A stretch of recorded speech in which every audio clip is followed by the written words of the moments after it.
Are we on Talking Joe? Brand new. Hey, we're talking brand new Joe. Hey, we're on a brand new show. Deep dives, blow by blow.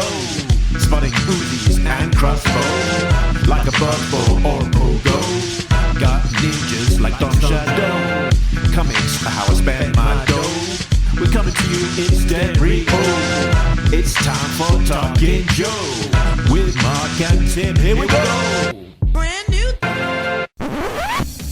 Talking Joe is on the air. Hey, it's me, Mark, and welcome to Talking Joe, the G.I. Joe Comics podcast. Now, today we are talking about G.I. Joe issue 2, but I will not be doing that thing alone. As always, I will be joined by my co-host. It's a real American Tim. It's Tim Finn. Hello, Mark, and hello, listeners. Hey, Tim. Now, Hello. Lots been going on since last month. It feels like it's been way over a month since the last issue came out. And I went back and I checked. Last issue came out 13th of November. So it's just, I think, 1 month and 1 week. But yeah, it's been a wait. It's felt like a time to get this next issue. Well, remember that with 52 weeks in a year, there are 4 months per year with a fifth Wednesday, with a fifth week. And so sometimes the publishers will publish a fun event, some extra comics for that fifth week, because nothing is regularly scheduled to come out quarterly, except for DC's Superman, the Man of Tomorrow in the early 2000s. But so yes, sometimes it really is more than 4 weeks between issues of G.I. Joe, and not because a writer, an artist, a colorist, an editor, a printer, caught a cold and was behind schedule. And sometimes it just feels longer because you really want to read that next issue of the comic book because it is so exciting. Did that guy die? The guy at the end of issue 1? I need to wait. I need to wait a month to find out if he's dead, and he may potentially even longer to see if he, is a zombie or something else. But there's that other G.I. Joe comic that comes out between issues of this one, and also my G.I. Joe itch and my Transformers itch are similar. So if I have a G.I. Joe itch and I can scratch a Transformers itch, the G.I. Joe itch isn't as bad. And folks, if you haven't been reading, there goes my piece of paper with my notes. If you haven't been reading Void Rivals, a bunch of season 3 Transformers characters from 1986, 1987 are showing up in Void Rivals. And now I'm going to get my piece of paper. And maybe if we were in the let's say early 90s, they might have, for the recent issues of Void Rivals, they might say, Void Rivals featuring Cobra Law. That's the subtitle. That's true. There is a certain amount of restraint that Skybound is showing by not putting the G.I. Joe logo or the Transformers logo all over the Void Rivals cover. All you get is the very small, and I would argue slightly hard to read, EU logo type, the Energon Universe symbol on the top left. And also, in 2 cases now, a Transformer just taking up the entire cover by himself with no background and none of those Void Rivals aliens. Just Springer or just Hot Rod. So there's been all sorts going on since we last spoke. We have received at Hub Comics our Battle Action Force hardcovers, and if you're listening to this episode, Mark just grabbed volume 1 of his with its hot foil stamping on the logo and spot UV varnish on Baron Ironblood on the cover. This is not a dust jacketed hardcover, and it is very pretty, and he's opening it and making faces. And so we got these books in the mail at my store yesterday. I have not been there yet, so I have not been able to open them up and make faces for some camera like Mark was just doing. But I am going there after I record this episode. Very good. Yeah. So in the UK, we received these a few weeks ago. Over in the States, they've just been shipping, and as we record, they have been landing on people's doorsteps. So yeah, potentially 3 of these big bad new book smelling hardcovers have been landing. Also in comics news, we have announcement of the hardcover, the deluxe hardcover for Codename G.I. Joe. So on the screen now is the front cover with looks like a nice bit of foil for the logo with Duke on the front cover and a sort of montage of other images from those comics behind him. So this hardcover sort of follows the Skybound publishing model, which is essentially monthly comics at the end of say 5 or so comics coming out. They'll do a nice little trade paperback, but not too many frills in that trade paperback. And by not too many, you mean none. And no introduction, no afterword, no sketchbook pages, no comprehensive set of covers. No. Not variant covers and not even covers. If you get the Duke paperback with all 5 issues, the front of it will have a cover, and then the back of it will have part of a cover, and then the first page with some title information will have part of a cover, and that's it.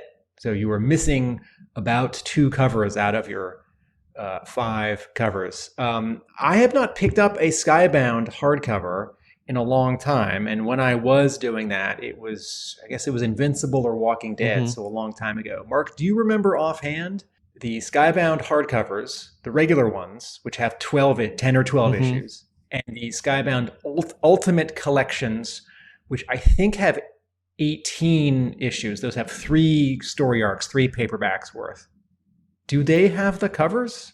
I believe so. I think maybe sometimes they might group, depending on the number of covers, they might maybe group them onto a page. But they tend to be fairly comprehensive, of like having a cover ballot gallery in the background, some interviews, some behind the scenes materials of sketches or that kind of thing. So it tends to be a nice deluxe treatment. And this particular hardcover will collect Duke 1 through 5, Cobra Commander 1 through 5, and material from the Energon Universe 2024 special, which is kind of like a coda, the like after the credit scenes for Duke, because that has that Baroness sequence where he recruits her, and also the end of credit sequence for Cobra Commander, because that they have that Cobra La kind of sequence in that issue as well. So it's Duke and Cobra Commander essentially, which implies that there will be a codename G.I. Joe Book 2 featuring Scarlet and Destro. Yes, this cover for the codename G.I. Joe Book 1, right? So we're not going to call it Volume 1. We're calling it Book 1 in Skybound Energon Universe parlance. The word volume is reserved for 5 issues or 6 issues for soft covers, and book is reserved for hardcovers with 10 or 12 issues. So the cover of this codename G.I. Joe Book 1 hardcover has a Tom Reilly drawing of Duke.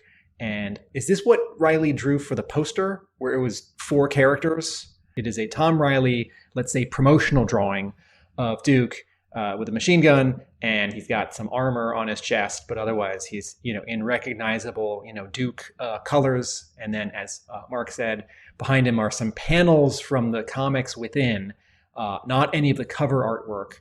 And 2 or 3 of them are from the Duke miniseries interiors, and 2 or 3 of them are from the Cobra Commander miniseries interiors, including one of them shows Megatron's smiling face. So this book does have the EU logo on the bottom, and it does not say the word Transformers on it anywhere. It doesn't say featuring Megatron. Who knows what the back cover is? But besides some humans and a machine gun on this front cover, you do see a smiling evil robot. Indeed. So this has a cover price of about 39. Well, actually, I've got it's come up in pounds. It says £39, and it has got a solicitation date here of June 2025. So this summer, and it will be 256 pages, and I believe that there will be at some point an announcement of a variant cover edition for this. There is a Transformers equivalent of this deluxe treatment, and there was also a variant released for that, and a Void Rivals hardcover with the first 2 arcs. Right, gotcha. Was also announced, and these 3 books have a unified trade dress. They have the same sort of border shape on the front cover, where the logo goes, where the number goes, where the EU logo goes. And while we're sort of on our deviation and talking about cool things, I can highlight a few other cool things, because we're in that season of year where lots of cool things are coming out.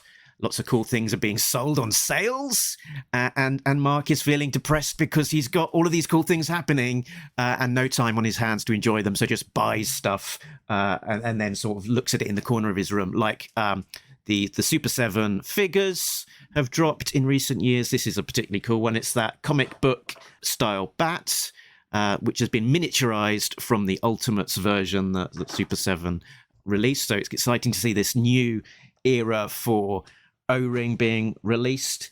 Mark also took a spin on his first ever Mezco 1/12 figures. So this is I got a Destro, which was on sale in the UK from, I think it was Comics and Cocktails. Amazing. I think this is a rabbit hole that is dangerous to go down, but I have gone down that rabbit hole.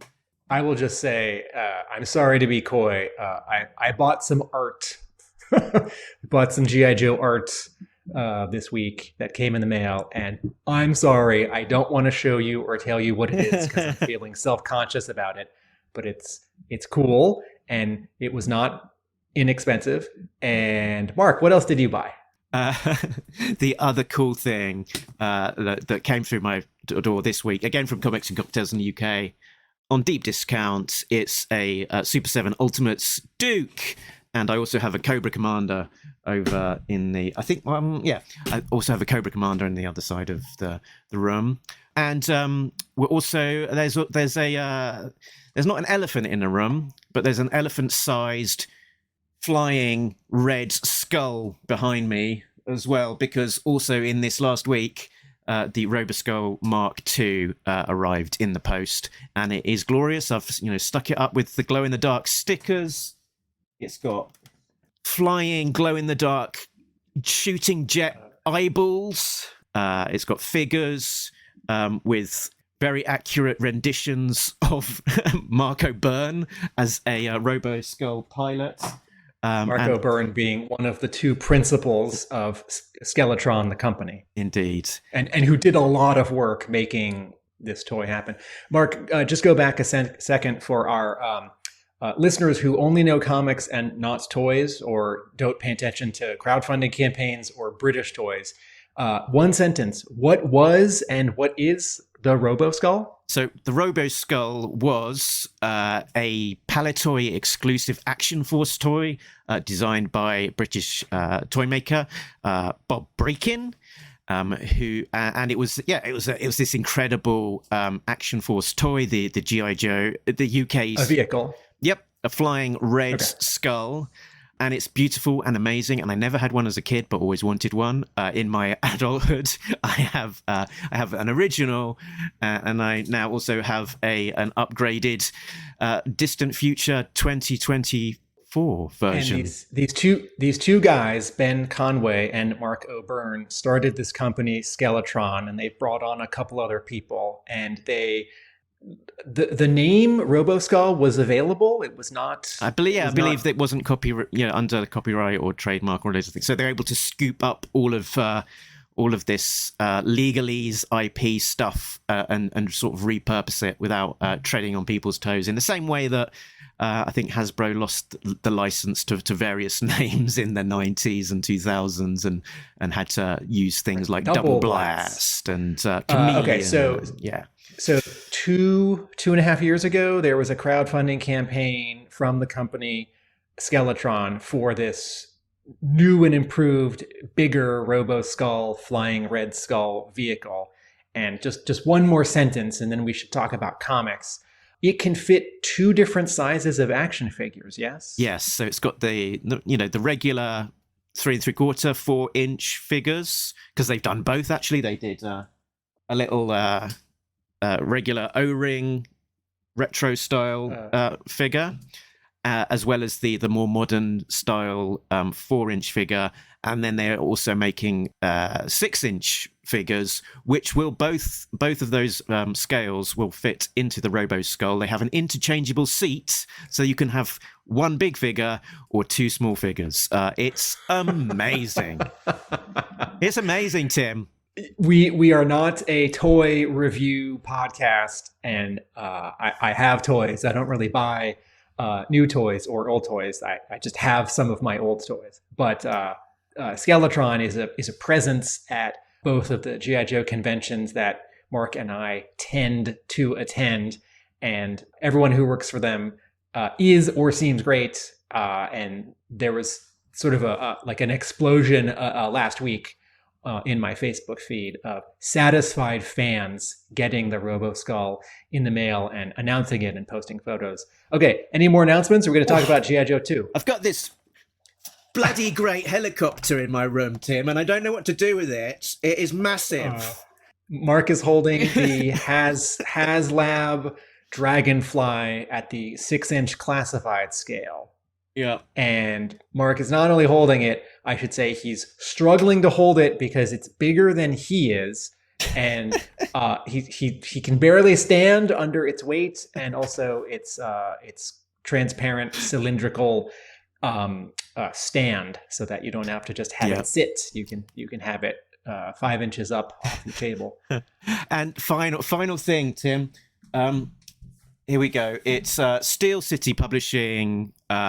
It is what they're calling these books now. Creating G.I. Joe. Creating G.I. Joe. The first time they released it, which is what I've got in hand, they called it 3.75 Joe.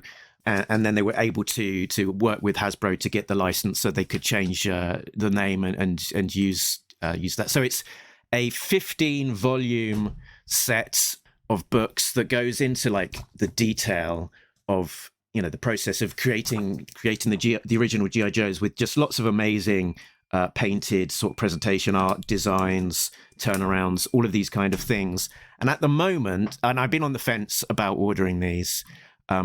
Because they're not inexpensive books, but at the moment they are on sale, reduced for all 15 volumes with three slipcases. Was $855 for the lot. Currently, a winter sale, $389, so less than half price. So if you have been on the fence about these, haven't got them, now's a good time. I have all of them. So I can't benefit from the sale, but I either lost one in my move, or I didn't order it when it was Kickstartered, which doesn't sound like me because I'm pretty sure I backed them all. So I think I'm going to this week at the sale price order the one that I seem to be missing. Also, Mark, you said Steel City Publishing, and let's give credit where it's due. Steel City Publishing is one person, Dan Klingensmith, and these books are his efforts. Okay, can we talk about G.I. Joe issue 2? Yeah, let's do that thing. Right, shall we start with the covers? This is where British Boy says, let's have a look at the cover gallery. Or, let's have a look at the covers. Let's have a look at the covers in the gallery. I forgot to say, Tim, there's more than just this issue's covers. Because in the intervening time between us talking for probably close to 2 hours about the covers for the last one, a further set of covers was released. I believe, let me just double check my count.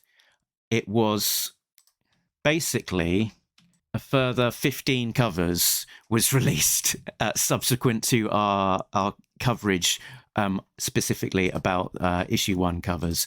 So that and these are retailer variants, right? Or are 14 out of the 15 of them retailer pretty variants? much. There's a cover 1 reprint, which, as is the tradition, has come to us from Jason Howard. So we've got a Jason Howard Mercer and Risk, as well as a Patricia Martin cover in that sort of like paper cut style that she has done, and the rest are all new retailer variants essentially. When Marcus says paper cut, what he's describing is something with no outlines. So like Rock and Roll's baseball cap is just one flat field of color in the shape of baseball cap, and then each eyebrow is an eyebrow shape as if cut out of like beige blonde colored paper. All 3 of these are great. Oh, what's this one? So then we've got a further, I'm not going to describe them all, but head on over to the League of Comic Geeks, who has currently got a count of 61 covers for issue 1 of G.I. Joe. So I'm just flicking through a few of the ones that were released. This is the Creighton Klein one that were released since our episode on them.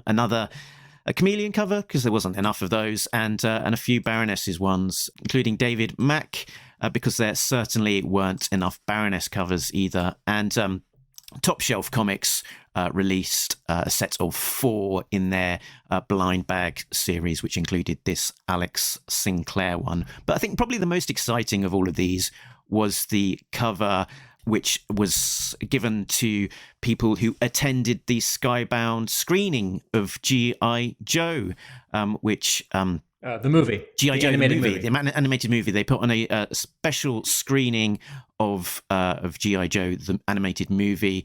This was in Los Angeles the week that issue 1 came out. Attended by a lot of the Skybound crew. And for everyone that attended, they were given this comic with a cover inspired by the G.I. Joe movie poster, with the G.I. Joe animated movie poster. still animated. Because there are 4 G.I. Joe movies. And this had art by Tony Fleeks, which looks very good and very much in the style of that movie poster, with the composition staying mostly the same, but being replaced with these G.I. Joe Energon Universe designs. Mark, if there's an app on your computer that can put $ over my eyeballs live while we're doing the video portion at the very beginning of this episode, just while we look at covers, please turn that on now, because hey everyone, I have one of these. What? And it's for sale. Okay, let's talk about issue 2. Ding, ding, ding. Oh, good grief. How did you get one of these? A nice person gave it to me. I don't know any of them. Okay, very good. So now we're done with all that preamble. Let's talk about issue 1 covers proper. Issue 2 covers proper? Let's do that instead, Tim. Cover A is drawn and colored by Tom Reilly, and in many ways it's as different as can be from his cover for issue 1, which was wraparound and outside and during the day and featured many characters just standing there, although cool. This one, issue 2, is few characters, just 2, Duke and the Baroness, inside. And they're not just standing there, they are using their weapons and also getting shot at. They are in front of, Duke and Baroness are in front of a metal wall inside what feels like a, G.I. Joe or Cobra headquarters, because there are some horizontal and diagonal lines which say, metal wall tech, like in, on the Death Star or in a science lab in movies or in G.I. Joe cartoons. We are looking up at Duke and the Baroness. Duke is holding that modern weird machine gun that he seems to be using in this new series. The cover is very much blue. The background is all different types of blue with some really nice sort of noise, texture that Reilly has put into the metal wall. And yet his colors on the 2 characters are just 2 or 3 colors per object, just two colors for the yellow of Duke's shirt, right? Where it's yellow and then where there's a shadow. 3 colors for Duke's skin. There's sort of the middle tone Caucasian, there's the dark Caucasian for where the shadows are, and there's some white highlights. So that beautiful flat coloring. On the top right, there's a black, there's compositionally a black triangle, which is to say that they're actually standing near the corner of a wall, and that, maybe sort of they could keep running and duck behind that corner. I really like this cover, and it's very, it pops really nicely, and it does not literally show a scene from the issue, but it is highly representative of scenes that happen in the issue where these 2 characters and others are fighting for their lives inside. Cover B is drawn by David Finch and colored by Dave McCaig. It's Rock and Roll fighting Mercer.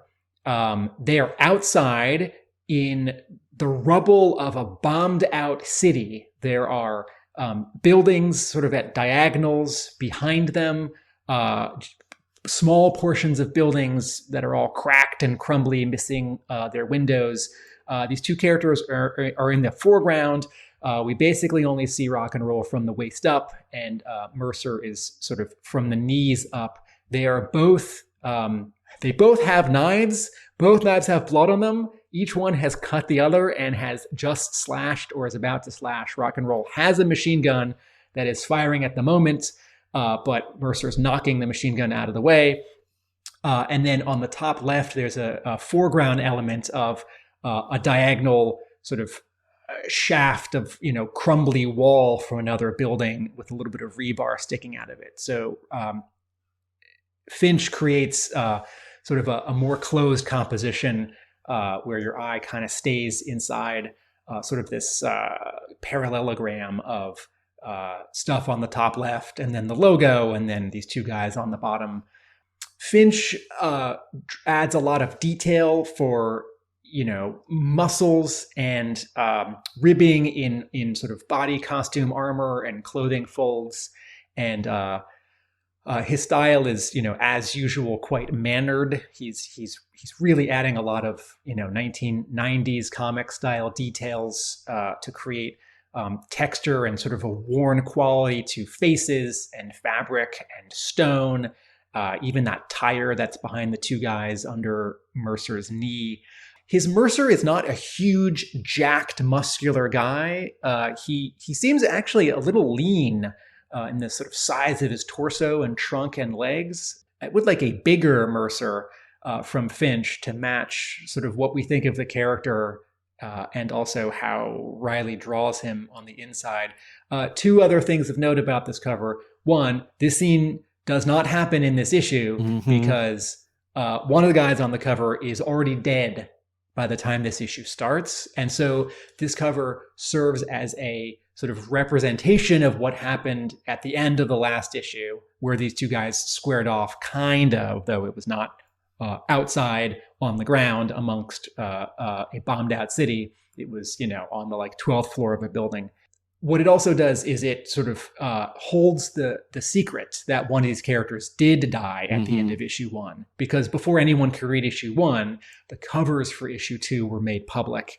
One last thing I'll say, another thing that's happening here in the colors by Dave McCaig, and I should point out, this is the 105th time Dave McCaig has colored a David Finch cover, because they're the regular cover team for The Walking Dead Deluxe. And of course, Dave McCaig is coloring the insides of that book. What he does here, and what he does a lot, is he separates elements with warm and cool. So on this cover, the background is all blue-green. It's all a light aqua. And the characters have a lot of, so that's cool. And the characters have a lot of warm in them, right? Their skin is almost orange. And there is a yellow-orange cast on their costumes, even if you can't quite see it. And having that separation really makes the characters pop. And it happens the same with that pipe on the bottom left in front of Rock and Roll, and it happens the same with that diagonal shaft of debris on the top left behind the logo. Very good. And yeah, inked by superstar inker Danny Miki as well. The original art for this is on the Essential Sequential website for, I think, something like $6,000. Cover C is the 1:10 ratio variant. It's drawn and colored by David Nakayama. It continues this 4-part connecting cover, which we saw the first part of for issue 1, and we'll see more of for issues 3 and 4. It's all female characters. Issue 1 had the Baroness. Here, issue 2 has CoverGirl, and she's parachuting in and just inches away from setting down on the rubble during this battle. You can see a couple straps going up and off the image from sort of her shoulders. I'm not sure how this actually works, because it sort of looks like her coat has the harness, because I see like a hoop, a metal hoop like that you'd latch a carabiner onto on one of them. I'm not going to worry about it because, you know, in G.I. Joe they also have jetpacks, and real jetpacks would burn your legs. And CoverGirl's hair is blowing in the wind. There's an explosion behind her. There's a bombed out part of a building in the distance, and there's rubble and brick and stone on the bottom left and the bottom right, and blue lasers are blasting in from the right. Cover D is the 1:25 ratio variant. This is drawn by Travis Moore and colored by Adriano Lucas. There's an explosion in the background. We've seen this same explosion and the same type of cover for all of the G.I. Joe related Energon Universe 1:25 variant covers. That's all 4 miniseries and now the monthly. And this is Clutch, and he's running toward us, but looking sort of past us over our right shoulder, holding a machine gun. And it looks really sharp. And if you didn't know that Travis Moore drew this, if you didn't know that Tom Reilly didn't draw it, you might think that Tom Reilly drew it. This has a similar sort of amount of detail and openness to it. It sort of agrees stylistically. Cover E is the 1:50. It's drawn and colored by Otto Schmidt. Otto Schmidt is fun trivia question, everyone. If you're at Comic Book Trivia, I don't know that he's the only artist who has, but he's certainly the most recent artist who has, within the same year or two, drawn both Marvel's Archer Hawkeye and also DC's Archer Green Arrow. This is Chameleon and Stalker falling through the air. They are both at diagonals, as are the city buildings in the background behind Stalker.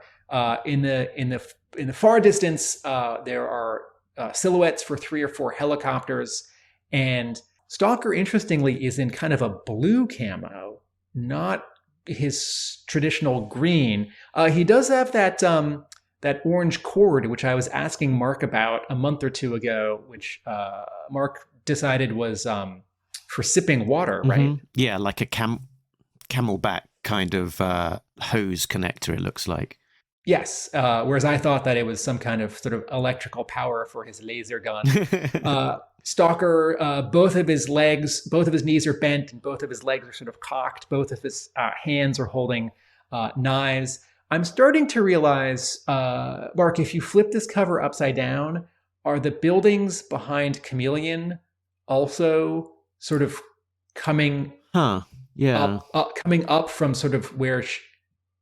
Are they not sort of both falling down to the bottom right? Are they, in fact, is this like a playing card, like a jack or a queen in a deck of cards, and sort of the top half of the image is like up and down, and then the bottom half of the image, if you flip it, is up and down? Yeah, it kind of looks a bit like that. Like maybe I like that playing card idea. I don't know that the perspective could actually work in real life in terms of buildings coming up from the bottom like that and also down from the top.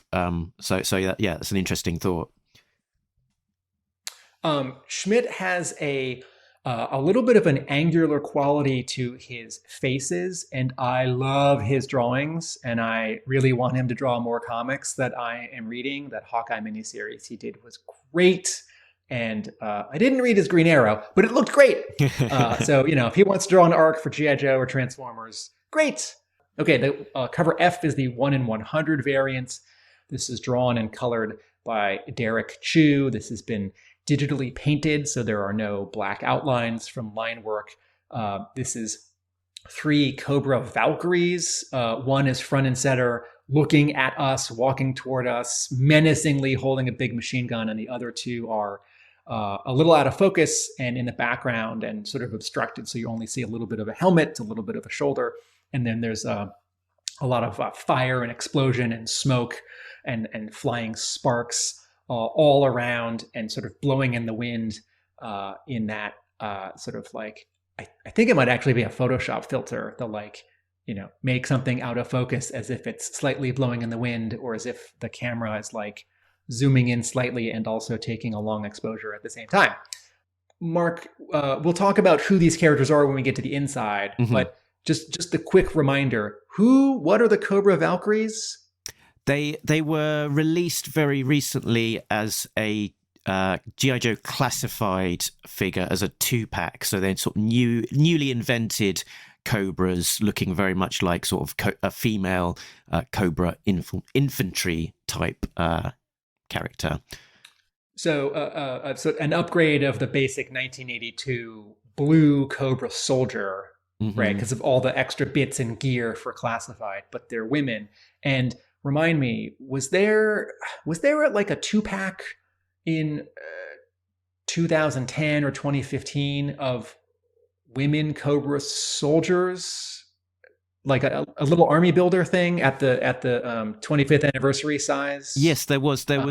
I'm struggling to think of the name of the character off the top of my head, but yes, there has been some releases of female Cobra troopers. Yeah, I believe it might have been like a convention exclusive or some such. Okay, but this is the first time, 2024, that the word Valkyrie has been used as a name. Yeah. Okay. And then there's a V. There's a V on the helmet. But it's also like the V on a Cobra officer's helmet as well. Although, yes, I guess the V here could signify Valkyrie. Very good.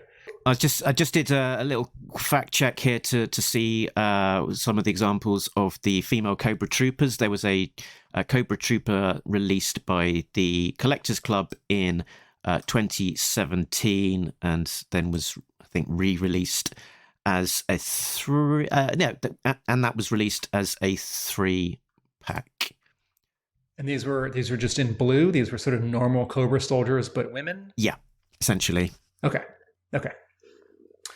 Someone on Facebook pointed out that they were surprised that Skybound for issue 2 of G.I. Joe was publishing a 1 in 250 ratio variant, meaning a retailer would have to order 250 copies in any combination of covers A and B in order to qualify to be able to order one of this cover G. But that also means that then you can order up to 25 copies of cover C, the 1 in 10. And I was also surprised because that high number, 250, feels like something you sort of save for issue 1 and a well you don't go back to. Especially since this cover image, drawn by Jorge Corona, who drew the second arc of Daniel Warren Johnson's Energon Universe Transformers and is about to come back for part of what will be the third arc. That issue just came out. Okay. Transformers 15. Corona's back on the book. And then colored by Mike Spicer. This is not, this doesn't feel like a highly desirable cover with either like a very, very cool drawing of the Baroness or, Cobra Commander and Destro, like threatening Duke.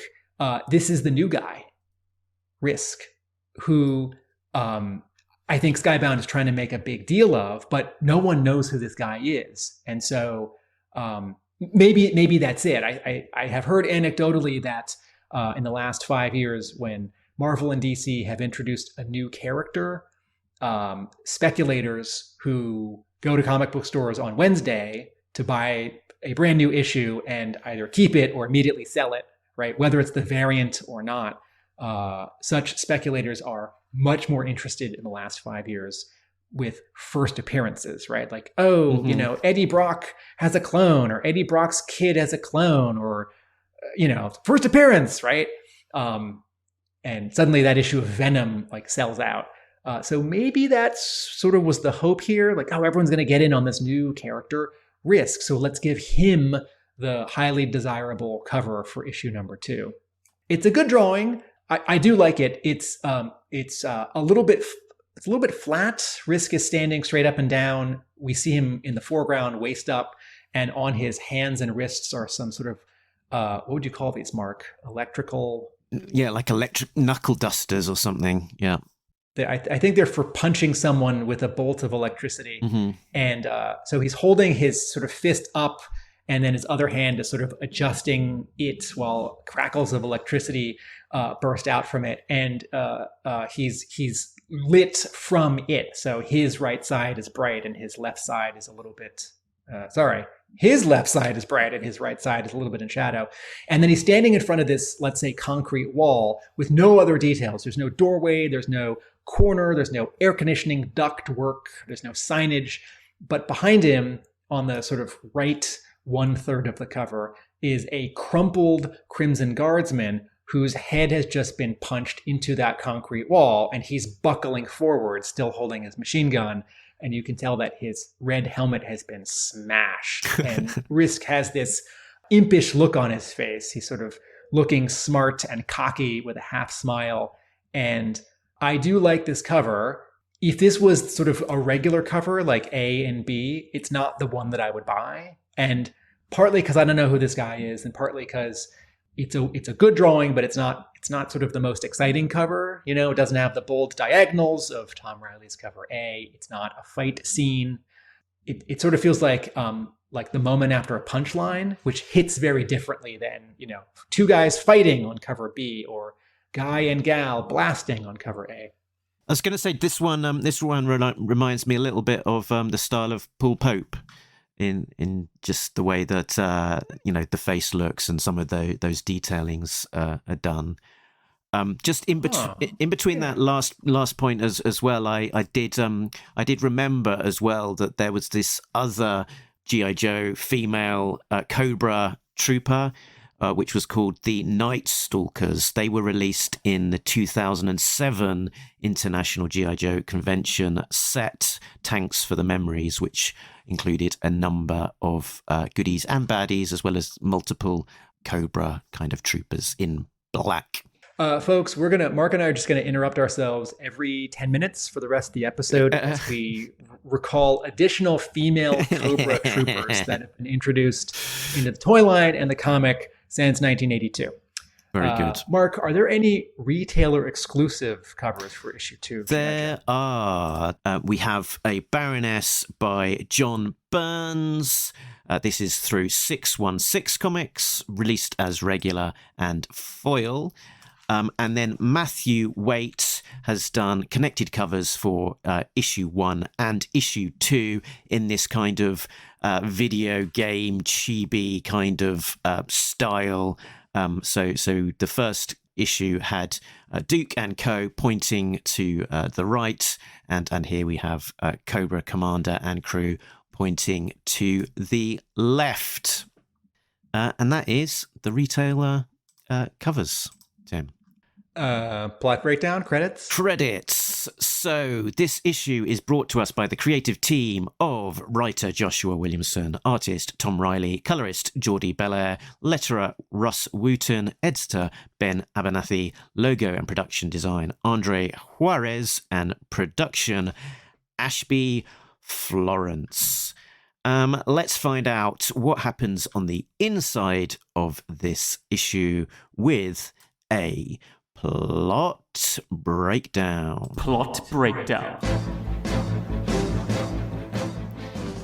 Cobra's attack on the scientific compound continues.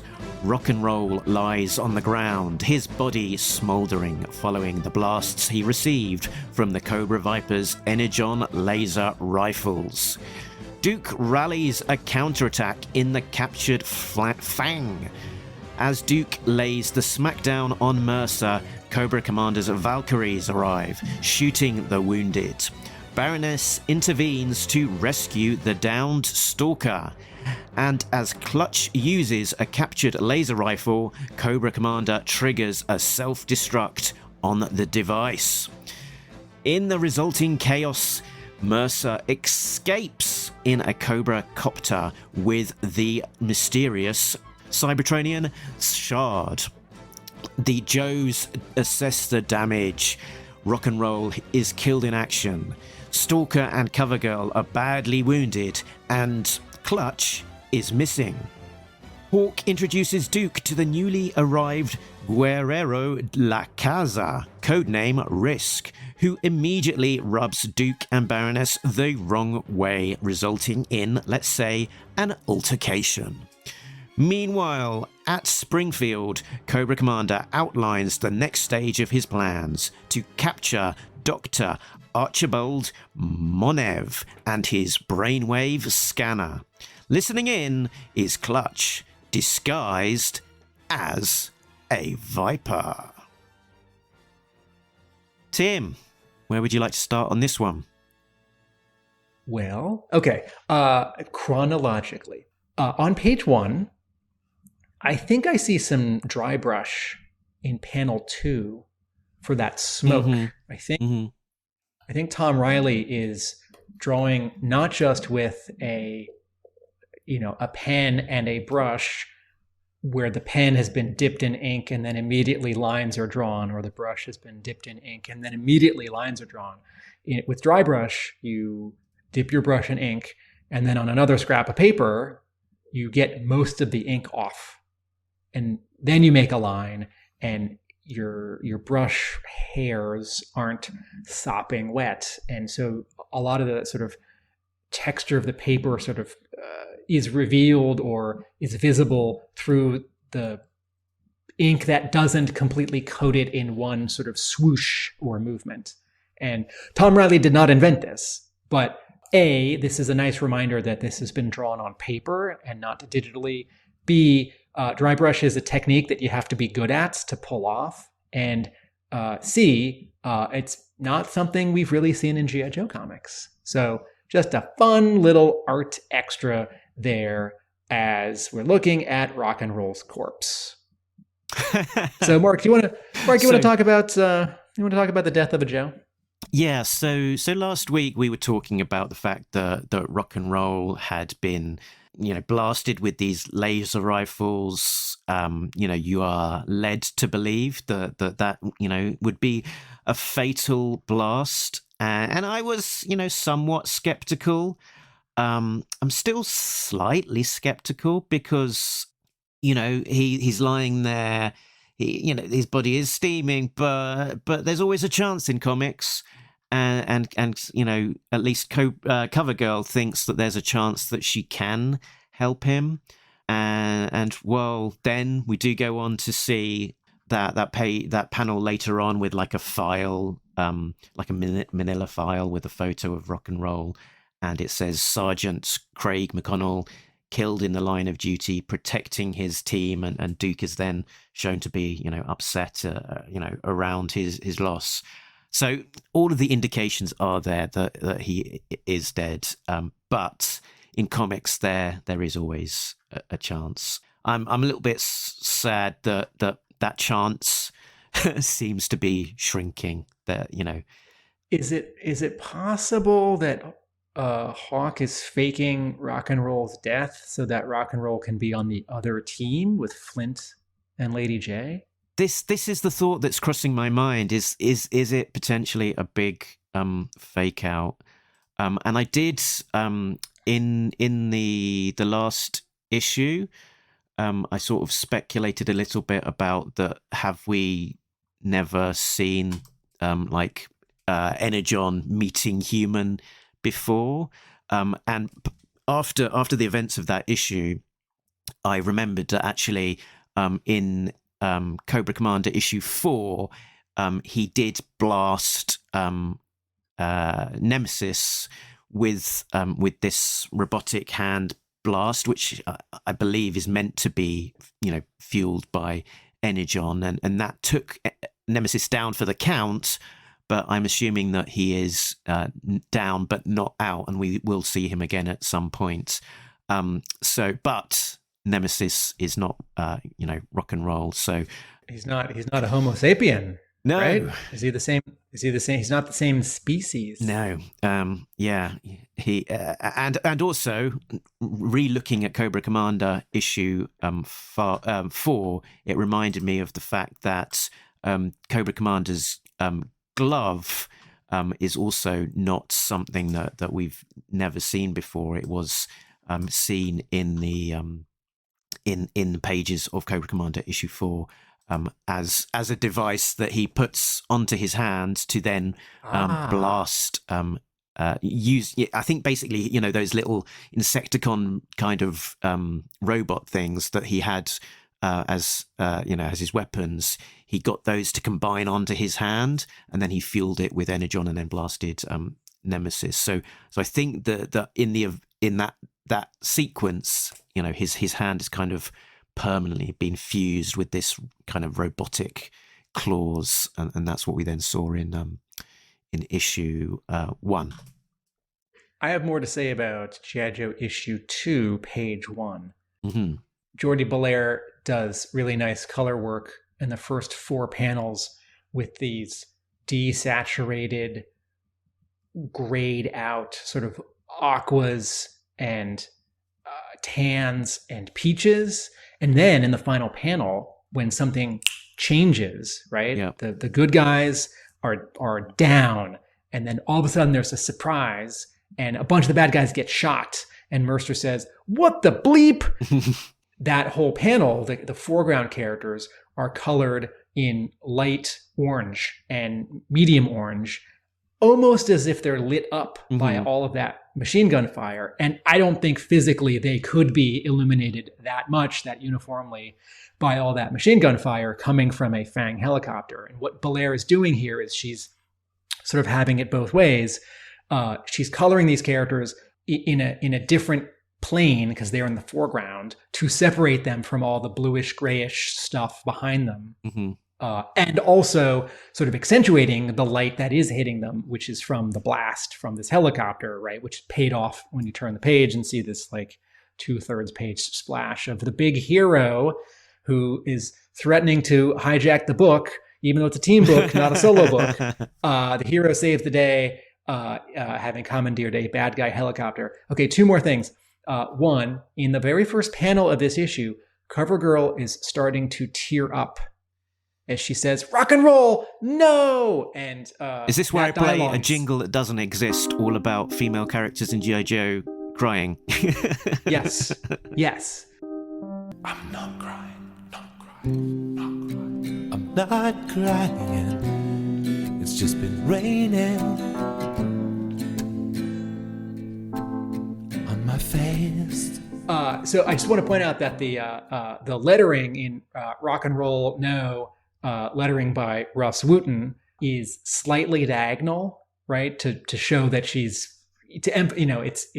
it's bigger, it's in maroon, and it's slightly diagonal. It's not a perfect left-right sort of line that the letters line up on. Okay, so in previous episodes, when we were reviewing early and middle issues of Devil's Due G.I. Joe from 2001 and 2005, there were 3 or 4 times when Scarlet or another G.I. Joe character would tear up or would cry and get emotional when something terrible happened, like an emotional betrayal, or maybe someone died or it looked like they died. And it only happened with women. And I started picking on the Devil's Due writers for writing the women characters of G.I. Joe as sort of more emotional and less soldiering on and getting through it than the men. And it seems to happen again here now for the first time in the Energon universe. And I'm not horribly offended, and I don't think G.I. Joe in the hands of these creatives is sexist. I do think it's an unfortunate inconsistency. And if we had a lot more of this version of CoverGirl, and we got to know her, maybe we could agree that she is a more emotional character than some characters in G.I. Joe. And I'm not necessarily saying I need to see a man cry in G.I. Joe, but this is both perhaps reflective of the reality in America, the way that men and women behave differently, and also perpetuating it. And I just want to point out, if you feel like I'm going too far with this, Duke has lost his friend too. And he only responds with sort of steely concentration and anger in this issue. And if there is an issue later on where he allows himself a moment to be sad, I'll say, okay, cool, parity, fairness, balance. But all right, Energon Universe, I'm watching you. Okay, and then lastly, when Tom Reilly was at my store, Hub Comics, signing... Oh, was he at your store, Tim? I mean, we hyped it at the end of so many episodes, and I don't know that a lot of people make it to the end of our 17-hour episodes. So this actually might be news for some people listening to Talking Joe. Folks, 3 days after G.I. Joe issue number 1 was released, artist Tom Reilly signed at my store, Hub Comics, in Somerville, Massachusetts. And I asked him, is rock and roll really dead? And then I chuckled and I said, I know you can't tell me, so I'm going to phrase this as a statement and not a question.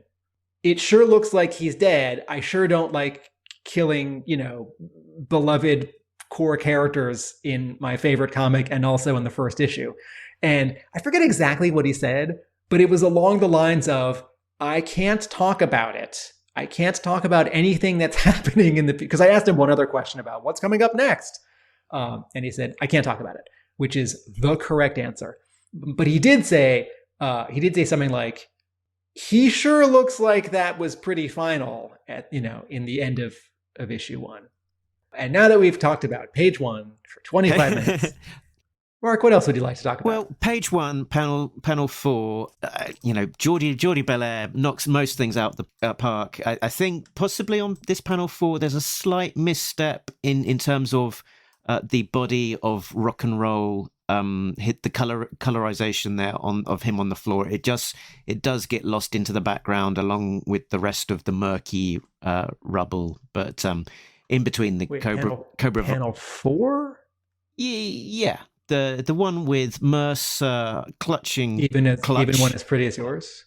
yeah, even as pretty as yours. In between the vipers in the middle, there is a body there. There is a head which is coloured in black. You can see a boot sort of poking out. It's a body shape. That is the body of rock and roll, but coloured in such a way that it really disappears into the background. I agree. I agree on both counts. That Jordie Bellaire usually knocks that out of the park, and this corpse ? In this one panel disappears.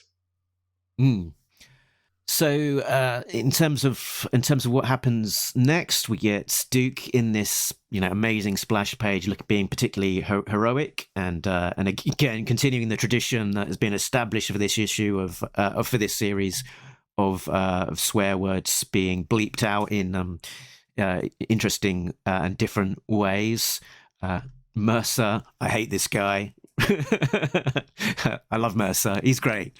And they blast Duke, but Duke is number one action hero, jumping from that downed fang. He's not letting missing propeller blades get the better of him, jumping from the falling fang through the window of the scientific facility into Mercer's face and knocking him down. But on page 4, when Duke knocks Mercer down, we're not seeing it in that building after the fang crashes. We're seeing it as a hologram projected from Cobra Commander's wrist device. Mm-hmm. So that's a cool transition from one place to another, but also shows us that Destro and Cobra Commander are watching this fight happen live and are reacting to it and maybe changing their plans because of it. And then I wondered if this was foreshadowing on the bottom of page 4 when Cobra Commander says, "Your man Mercer may or may not live today, but there's nothing for us. But there's nothing to worry about. I thought, oh, is this looking ahead to this very issue? Are they going to kill off another character? Is Joshua Williamson going to kill off, having now killed off a Joe? Is he going to kill off a Cobra? Is Mercer going to get killed in a couple of pages? And then I'm jumping ahead to page 9. He gets shot 1, 2, 3 times by Clutch in the back with one of these energon rifles. Zap, zap, zap. Zap, zap. Okay, well, I see 3 blasts going through him, and I see 3 sort of ovals for where the rifle fired, but I see 5 sound effects. So I don't know if it's 3 shots or 5. But anyway, let's say 3. Mercer gets shot through his chest by 3 energon blasts. And I thought, okay, well, he's dead. And yet, at the bottom of that page, he's just running away. And he says, go, go, go, get to the roof. Tim. And then, yeah. Tim, look at the character that Clutch is shooting. Does he have visible shoulders and forearms, or are they covered up with a uniform? Okay, that's just a regular Viper. It's just a regular Viper being shot. Okay, I'm uncapping my pen, and I'm changing some notes on my piece of paper. I'm writing Mercer alive, comma, it's a Viper, and I'm crossing through where I wrote, "Aw, Mercer." And then I'll cross out where it says, "Wait, Mercer not dead?" Okay, good. Very good. But yeah, that sort of does echo something that happens back in issue 1, which I don't have in front of me to get the right line of dialogue, but it's something Mercer says something like, that Cobra Commander is nuts. And clearly, his troopers are very weary of him, and don't trust him to have their necessary best interests at heart. And clearly that is the case. That Cobra Commander isn't overly concerned with Mercer here, and setting off those explosive devices on the lasers. I don't think he cares necessarily one way or the other about who lives, who dies out from that mission. He's much more interested in the statement that he's making. Yes, this Cobra Commander is pretty evil and terrible. And rather than take the blame that I wasn't looking at these character costume differences more carefully, I'll blame it on Tom Reilly, and I'll say, I wish that Mercer's new costume for issue 1, which is more Viper-ish, was a little more distinct from the Viper costumes. I found the line of dialogue from issue 1. He said, Mercer says, if they get away, you'll have to deal with that psycho commander. So something else happens in this scene, this battle that Cobra Commander and Destro are observing via glove hologram. Actually, it's technically after, because Cobra Commander turns off his glove. Yeah, hologram. with a little dink, which is what you can see on the screen at the moment. Just that tiny little pink triangle above Cobra Commander's wrist as he's turning off his hologram. After he mentions that Mercer may or may not live today, and he says, but there's nothing to worry about. The cavalry is on its way. And on the next page, on the second panel, there's a close-up, and the camera is on the ground. So we're looking straight on at 3 pairs of boots approaching. And maybe you subtly note that these boots and ankles are a little slender compared to other boots and ankles that Tom Reilly draws in this comic. What a fantastic panel, Tim. What a brave panel, just to show boots and ankles and to be executed in such a way you go, yeah, those boots and ankles are a little feminine.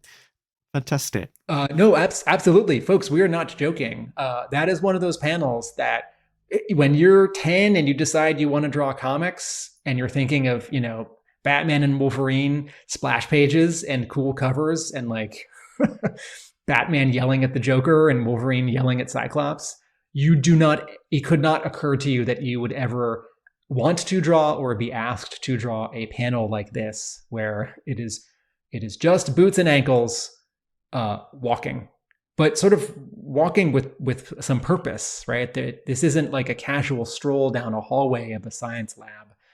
Duke elbows Mercer in the face, cracking some of his helmet. And then there's a panel of a scientist. When I read this first, I actually thought this was Duke because he looks like Duke. He's got the same face and hair. Although, again, I guess we've observed now that I'm not good at looking at people's shoulders because this guy is definitely wearing a lab coat and not Duke's costume. But anyway, there's this scientist on the ground. He's all torn up, covered in debris, and he's sort of looking up over his shoulder at us. And in from the foreground on the top right is the tip of a weapon starting to glow blue. And then there's this great moment. And I had forgotten about this. And this is something that I like that writers do.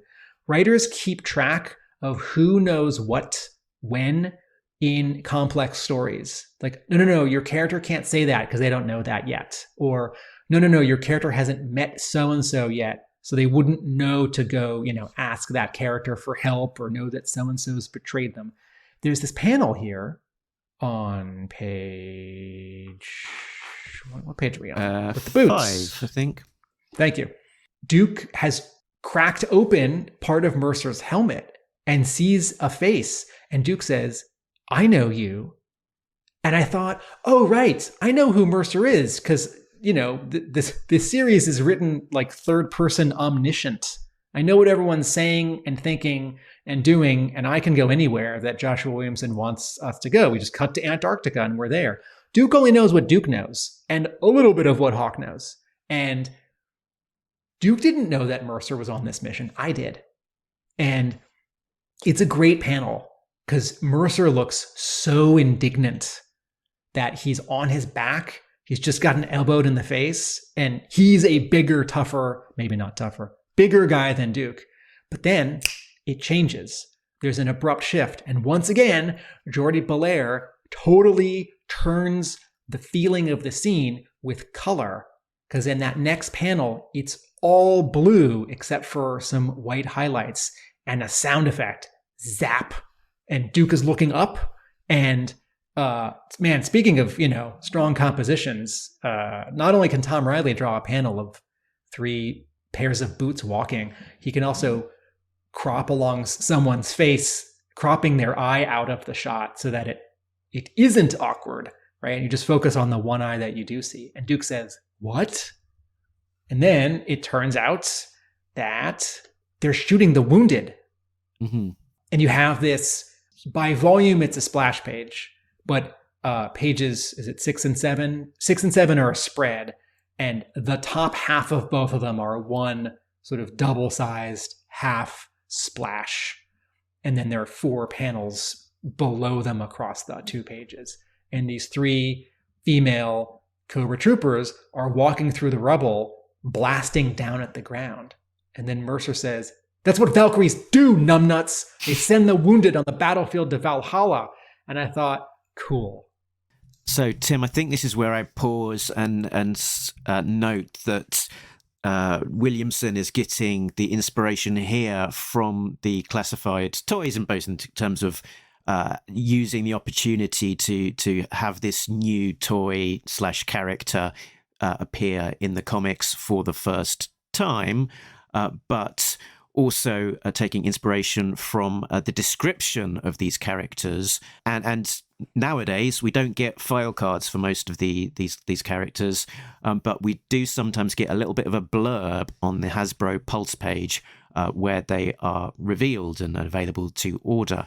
And on the Valkyries description on Hasbro Pulse, it says, "The Cobra Valkyries stalk the battlefields as choosers of the slain, ushering any enemies who cross their path straight to Valhalla. These Cobra troopers are not to be underestimated or trifled with." And interestingly, Cobra Commander here describes them as my own personal guards on the previous page. So they're like his elite troopers, his elite guards, and sort of putting into mind, for example, real world instances where perhaps dictators have got their own personal guards, and beyond that, female personal guards. And I'm thinking particularly of Colonel Gaddafi in real life, who had a personal guard of elite female troopers. Mm-hmm. So Stalker is on the ground here. He is going to be one of the chosen to be slain by these Valkyries lying on the ground. Yeah, and we speculated quite how badly wounded he was from that grenade last time round, if you remember. And this Valkyrie is leveling her laser rifle at him, and he's not really in much of a position to do very much to defend himself. And he is rescued by his savior of the Baroness. Again, it's kind of talking to kind of what has been established in the pages of the last issue, where Stalker and Baroness did not get off on the best foot when they first encountered each other. They had that kind of dialogue where they were sort of a bit bumping heads together. So yeah, it's interesting and ironic here that Baroness is the one who sort of leaps in as his savior, defending him and knocking the Valkyries to the ground. I was worried that Williamson was going to kill off another 1982 character, one issue after killing off another, and also I was mistaken and thought that Mercer was dead. I guess that hadn't happened yet. That happens on the next page, but it doesn't happen. And I thought, man, Williamson, who's Joshua Williamson think he is? Daniel Warren Johnson killing off like 5 Transformers in the first 5 Autobots in the first 5 issues of Transformers. I'm glad that Stalker's alive. And I was struck on the next page, on page 9. That's the one where Clutch does fire the weapon at a Cobra Viper. That page has 10 panels. And there are not a lot of shortcuts in comics. You can draw fewer backgrounds. You can black out things in shadow. You can choose to draw less detail if that sort of makes you comfortable, or if there just isn't time. Sometimes drawing a splash takes more time than drawing a bunch of panels, because the splash dictates a lot of detail, like a big fight with a lot of characters in a complicated environment. Sometimes drawing multiple panels on a page might be more time consuming than drawing a splash. Because a splash might just be a cool, head and shoulders shot of Captain America, like pointing his finger and saying, Avengers Assemble, with like not much background. And that's kind of just one big panel. Do you think the A stands for France? Yes, I was referring to that without referring to that. One of my favoritist and also least favorite. You know what? I'll say this. As a page, I like it. As a final page, this is from Mark Millar's Ultimates, folks, back in like 2003. As a final page of a comic, I don't like it.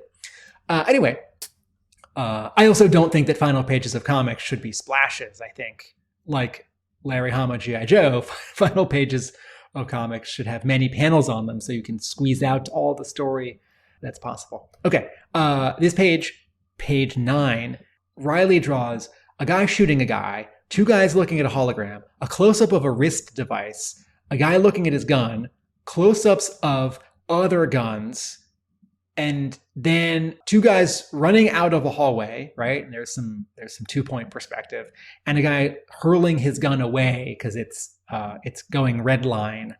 And I just appreciate that in an era when most comics have 5 or 6 panels per page, just as a broad average, because stories are more decompressed.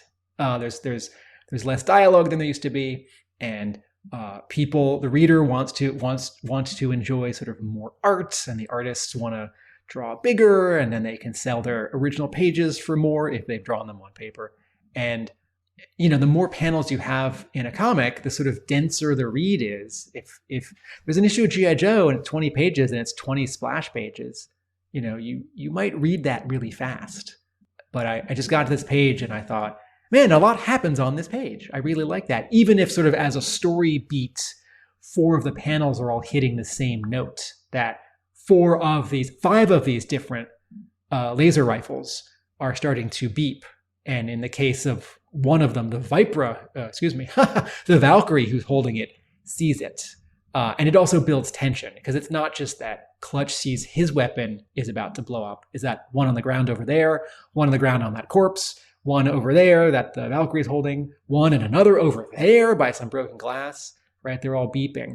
And this is smart because from a writing perspective, this distraction gives that Viper and Mercer the time they need to run. So I'm not saying this is the best page of the issue. I'm not saying that Tom Reilly worked any harder on this page than he did on others necessarily. But I do appreciate just how much is on this page. Mm-hmm. It's got Cobra Commander and Destro. It's got Clutch. It's got some backgrounds. It's got an action panel. I sometimes play this game. If I was to buy one page of original art from any issue, what would it be? And I sometimes think, well, what's the obvious one? Oh, page 2. Is it page 2? With Duke in the Fang, right? Which is the sort of 2/3 splash, right? But there's not a lot of background there. And, I like that. It's cool, but it's a Joe in a Cobra vehicle, which is a little weird. I don't know if I want that on my wall, but maybe page 9, because there's so much story. I was looking at Tom Reilly's art on his art dealer's website, and there's a lot of great stuff there from Duke at very good value. If you're an art collector, do head on over there and have a look. A lot of great pages still left over from Duke, and one of the ones that appealed to me was that page that we had talked about during that pit invasion, where sort of there was a lot of cutting in between sort of action sequences of sort of Duke and the Baroness and rock and roll punching one of the bloodhounds and all these kind of things. Again, a lot, one of those pages where there's a lot going on. Something Tom Reilly does very well. So these laser rifles blow up, take out what looks to be most of the top part of this scientific building, and I think it looks like a lot of the Cobras get blown up as well. We only specifically see 3 Cobras getting away. Mercer, a Viper, or is it?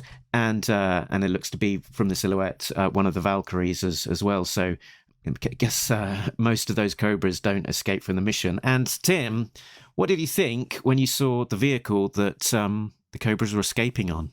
I thought, hey, cool. I always forget what it's called. What's the Cobra transport helicopter from G.I. Joe Yearbook 2 called? Aspid. Okay, but that name came much later, Yeah, right? the name was introduced in the pages of ARA from IDW. Okay. I thought 2 things. I thought 3 things. 1, cool, the Cobra transport helicopter. And then I thought, I think this is the first time we've seen this in the Energon universe. I have to ask Mark if that's true. And then I thought, okay, this looks a little different than we've been used to. Has Tom Reilly changed the shape or proportions a little bit? And do I think I see a little bit in its angles that it slightly more resembles now the more recent Cobra Fang, which got slightly retooled? Wasn't there a Cobra Fang release like a year ago for the 4-inch scale? And they slightly modified, retro branded, I think it was.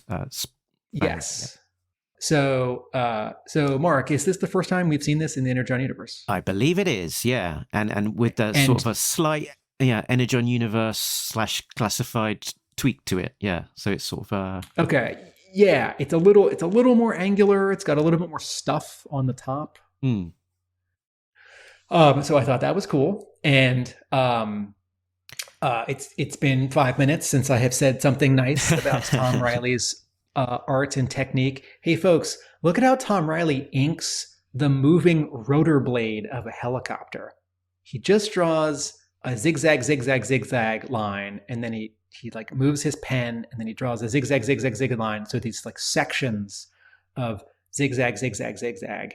And I can't remember when this was, but at some point, many, many episodes ago, I think we were talking about, I don't know if it was a Devil's Due issue or an IDW issue, but someone had drawn, I think, a helicopter, and you could see the rotor blade. And I said, no, that looks like the helicopter is just, the engine is turned off, but this helicopter is flying or landing. So there needs to be like a circle with some blurry color or some like swooshy lines. And this is another way to do it. And I like it. Very good. And I'll make a prediction here for posterity. I predict that I think before too very long, we probably will see an Aspid in toy form. It's the number one toy that the G.I. Joe collectors want that has never been made before. And with Super 7 having the O-ring license, I think it will be on a short list of things that they will want to get to. So my prediction is before 2025 is out, we may have some hints that an Aspid may come into fruition. Maybe they'll do a crowdfunder or something. No insider knowledge beyond sort of knowing the public information that is out there. Page 11 is wordless, and that doesn't happen a lot in G.I. Joe comics. It doesn't happen a lot in comics.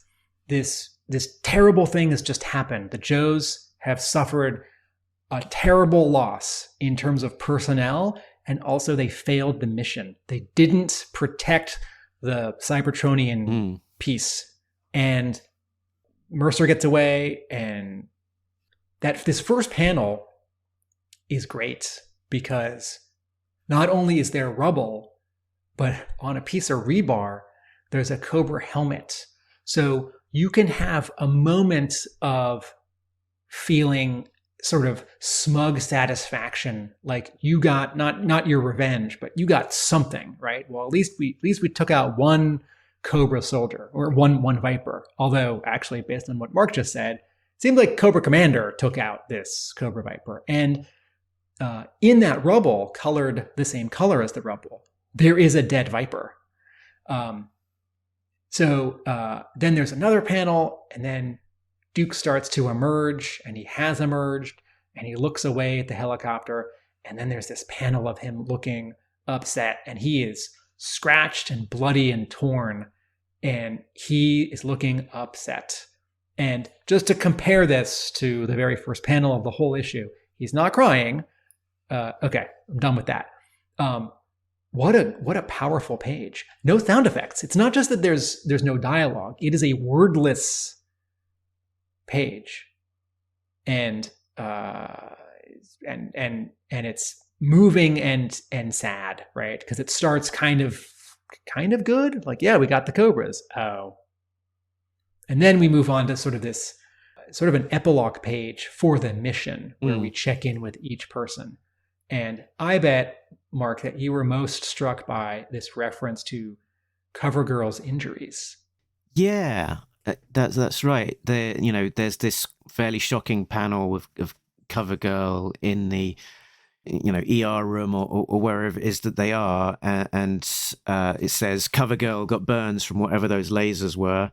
Our people have never seen anything like it, and she's sort of like screaming out in pain. They're sort of covering her up in bandages, and she's got these burns up and down all of her arms, and it's just an interesting dynamic because of particularly of who the character of CoverGirl is, that she's this former model. She's got her code name because of how beautiful she is, and here she is with these devastating injuries to her body. I'm just gonna ding Tom Reilly for giving CoverGirl very nice nails. I feel like she might comb her hair and use really expensive shampoo, even though she's in a top secret anti-terrorist military strike force. I do think she'd have very trimmed nails, considering she's like building tanks with wrenches and screwdrivers. Okay, Tom Reilly, all is forgiven. Clutch is missing presumed dad, and I am a naive reader, and I often take the writer at their word. And I thought, It's Joshua Another Williamson. one. You're Mercer. killing me. Now, oh no. And then I noticed on the final panel, with the word balloon that loops around, the tail loops around and goes into the doorway, which I love, right?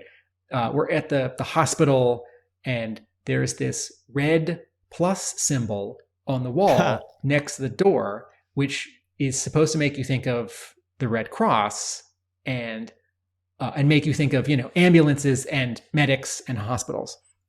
And if you are drawing a city or a bunch of buildings and you need one of them to just immediately be a hospital, you draw a plus sign on it. And if you're using color, you make it red. And everyone knows that that's a hospital. And I know, because I'm a Transformers fan, that not just anyone or everyone or anyone is allowed to just put a red plus sign on something and say it's like an ambulance, like Ratchet in Transformers, right? Transformers no longer puts a red plus sign on Ratchet's shoulder because the American Red Cross and the International Rescue, the International Committee of the Red Cross, ICRC. Anyway, the Red Cross has that symbol. And so in Transformers land, some artists have slightly adopted replacement, so that when you see Autobot Ratchet who transforms into an ambulance, there's sort of like 4 dots or 4 triangles on his shoulder, which make you think it's a plus sign, but it's not a plus sign. And you go, ambulance. So I looked at this and I thought 2 things. One, it's not the normal unitalicized Red Cross symbol, but also it's got 3 stripes and it's italicized. And I wonder if Tom Reilly is making a sort of G.I. Joe version, because the G.I. Joe logo is an italicized word with 3 stripes. So that's fun. Yep. Very good. And then we're in, and then sort of we step through the door of that hospital room into the scene with Duke being treated alongside Baroness, and there's Hawk. Again, it's like sort of a series of firsts here. And he said they called themselves Cobra. Must be a new group. We have no intel on that name. Shows how early on we are in this sort of G.I. Joe Cobra relationship. Duke recognized Mercer, so he recognized him from the pages of Duke, where he encountered him, I think, in the very first issue where he got chucked out of Destro's At the Mars building. Yeah, the Mars building, and then probably again towards the back end of it as when he tracked down Destro and had that fight with the Bat. I suspect he might have been there too as well, but don't know 100% off the top of my head, but I think he was. And so he recognizes Mercer as Destro's head of security. Wants to bomb Mars Industries to hell. But Hawk says, no, I can't just storm a foreign diplomat's home. So this is an interesting dynamic. They're calling Destro a foreign diplomat. That would normally imply that they're like an ambassador or something. So that's an unusual turn of phrase. Is that the wrong word? Did he mean to say, I can't just storm a foreign national's home? Someone who is from a different country but is here? Also, Mark, what about issue 5 of Destro? Hawk made a deal with Destro. Flag. It was Flag that made the deal, wasn't it? Sorry. Also, isn't Risk's name Link? Okay. A list of Tim mistakes. The nurse in panels 1 and 2 who's bandaging or sewing up Duke, Tom Reilly has drawn a specific person, and I don't think that this is necessarily someone that Tom Reilly knows, and I don't think this is like someone who works at Skybound. I think Tom Reilly is just drawing a specific person and not a generalized person, because he's a thoughtful character designer, and some people have one style of glasses or one style of hair or one facial type or body type, and he draws a particular person. And I always appreciate when background characters in comics are not just a stock face and body type, but someone specific. At the same time, you start to wonder, like, oh, is that someone? Is that someone going to be important? Are they going to get dialogue? Is that like Tom Reilly's cousin? And then Baroness says something which might be sort of the theme for the issue or for the arc. She says, if you let revenge drive you, you will fail. And then the new guy, and then Link shows up. What's his name? And then Risk shows up. Risk. So, Mark, how do you feel about this new character? In his suit and tie, like a businessman, and with a waistcoat as well. I mean, he's this new guy. He's been created specifically for this series. He's a creation of Williamson and Reilly. And there's no toy. There's no toy. He's been on a few covers. He's a big deal, and as is kind of the one, almost with those kind of new creations entering into an existing dynamic. Sometimes they're given a slightly inflated page count. I'm thinking, I don't know, of like Peter Wisdom coming into the pages of Excalibur as Warren Ellis's new character. I'm sure there are plenty of other examples you can think of. And so, Kamakura in G.I. Joe 2001. And so, yeah, he's interesting. Not really. Sorry, go ahead. He was in. We had this sequence in issue 1, and he's here again, and he's on 1, 2, 3. Okay, maybe only 3 pages, but it makes a big. Compare that to how many pages, say, Stalker is in. Yeah, exactly. Right, and also he's on on a front cover for the most important front cover of this issue, well, the most scarce one. We get this flashback as to how badass he is in this red panel. He joined the CIA after some time in the Air Force. He's a cage fighter in his spare time. He used to be risk assessment for dangerous missions before he entered the field himself and spent some time overseas tracking down different arms dealers, like last issue when he was warning people off from trading with Destro. He's a bored rich boy looking for trouble. So, is he sort of this, slightly, he's introduced as a brand new character, slightly overpowered by the sounds of things.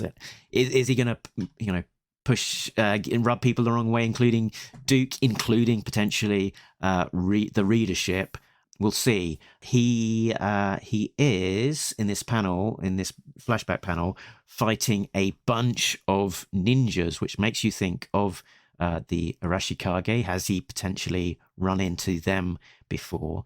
And someone posited an interesting idea online, which is, could we potentially be seeing here Snake Eyes before Snake Eyes? That we're not going to be introduced to Snake Eyes as a main character, but possibly Risk could be Snake Eyes. Will have the accident become that black-clad, he's wearing black, masked ninja. He certainly seems to have a lot of the skill set already. And if he's a bit of a motor mouth, he rubs people the other way around, wrong way, perhaps them becoming a silent master might be a swing in a different direction. Interesting area to explore. Oh, on this page as well, I'm seeing that close-up of Baroness, where she says, "I've heard of you, bored rich boy looking for trouble. You're one to talk." I'm going to give him a Cockney accent. I don't think he is. "You're one to talk, love. Were all the sexy librarian positions filled, and that's why you've turned to a life of crime?" Nice line of dialogue. Baroness, she has got a little mole on her chin, and I didn't notice this earlier, but Chameleon has also got a mole in the same place. And when you see her appear on all of those different covers and whatnot, people are quite deliberate in the placing and drawing of that mole. So I think possibly there is an illusion, or at least perhaps laying a little bit of area for speculation as about that Baroness Chameleon link. In this scene, when we first see Duke and Baroness lying in these hospital beds, Baroness has a big bandage on her shoulder, and the strap of her top, sort of her sports bra, is off her shoulder because she has a burn and a big bandage there. And then on the next 2 pages later, after Risk has come in, and Baroness and Risk have this back and forth that you just referred to. She's got her thumb under the strap of her top, and she's fixing it onto her shoulder. And I'm going to guess that that's not in the script.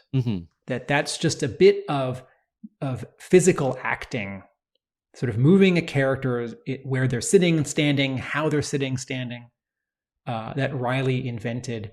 And then, this is great, in that next panel, when Risk says, "You're one to talk, love," where all the sexy librarian positions filled, he's looking at her, right? His eye line matches up with her. He's not looking down, but he might be looking down. And Reilly has placed the camera right near the Baroness's left shoulder, looking past her at Risk.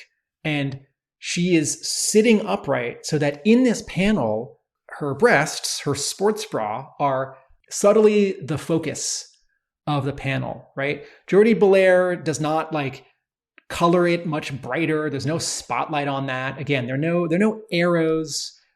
This is not like an exploitative panel. This is not cheesecake. This is not like sexy or distracting. This is just a subtle bit of, to use a film term, camera work and blocking, so that even if you sort of don't see how the Baroness, and she's not like showing off for him. She's not like sort of, how do you phrase it? Like sort of pulling her shoulders up to like show off her, her bosom. But Reilly is subtly reminding us and Risk that the Baroness is a sexy character.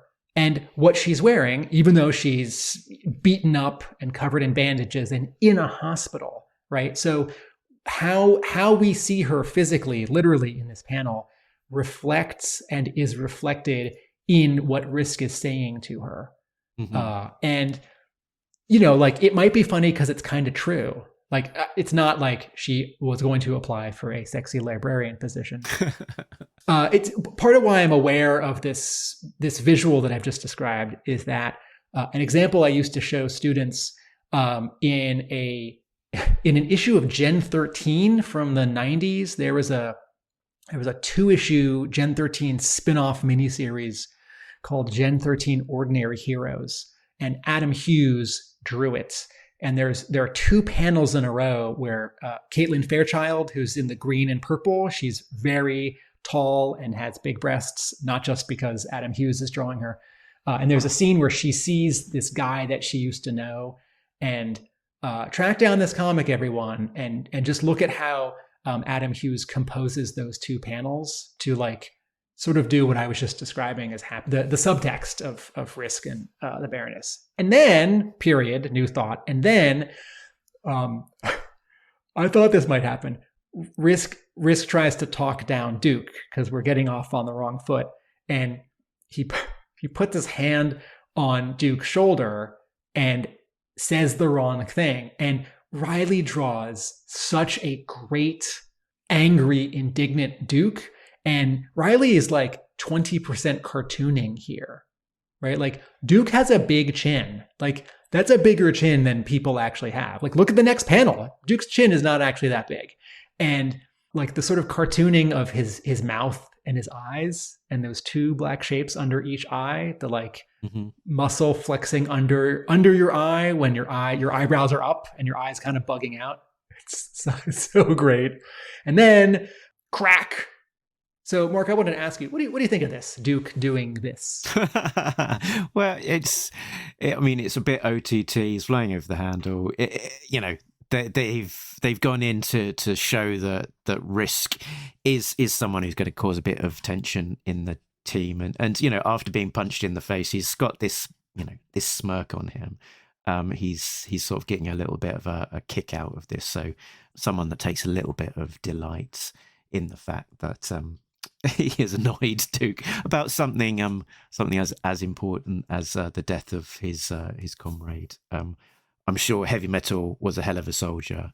An interesting use of language there, because he's getting the name rock and roll wrong, intentionally or otherwise, and using another genre of music instead of rock and roll. He's using heavy metal, but somewhat ironically, heavy metal was also the name of a GI Joe, and also the name of a fallen GI Joe, one of the Joes that died in benzene in the pages of A Real American Hero. So your point about Risk showing up in ruffling feathers makes me wonder for how long Risk will be the outsider who keeps ruffling feathers. Will there be a scene or an issue where he does something above and beyond, maybe during a mission in front of other people, or maybe by himself, where he sort of proves himself, gains Duke's trust, stops being, sort of seen as the jerk, and will that be different for different characters? Will some of the Joes, he'll win them over in issue 3, and maybe, Duke, he won't win over for many, many issues. Yeah. I also, just in terms of Duke's extreme reaction here, I like it because it's dramatic and exciting, and the emotional stakes are high. I don't like it because I think that Duke is a smoother operator than this, and I don't think that Duke is a hothead, and I don't think that sort of any Joe would punch another Joe. Like, I think that's a thing we see in movies, but that a lot of people don't actually do in the real world. But also, I have not led a mission where my friend dies, and so I don't really know. And Williamson is allowed to take sort of what we all accept as the Duke character and change it, because this is a different comics universe. So I both enjoyed, because it's like pulpy and dramatic. It's like you're reading an X-Men comic, and I don't know why I always go to Wolverine and Cyclops, but they're arguing about Jean, right? Or they're arguing about Magneto. And, like Cyclops punches Wolverine in the face, and, he hurts his hand, and Wolverine says, not a good idea, psych. Don't forget, I got adamantium all over my teeth and my skull, right? I don't know that Cyclops would actually do that. I don't know that Duke would actually do that.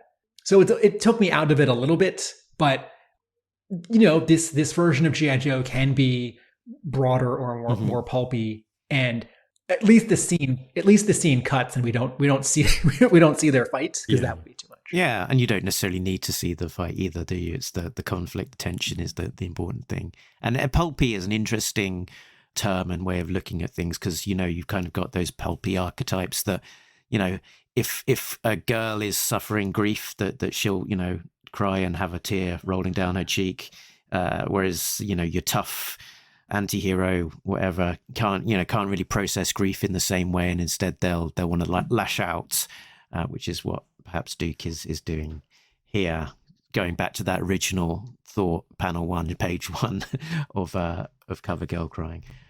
We cut to Springfield, a nice little town, the home of Cobra and that Aspid returning. They've got the Cybertronian technology, and immediately are thinking about their next steps, the next part of the Cobra plan, and that is to get hold of the brainwave scanner and its creator, Dr. Archibald Monev.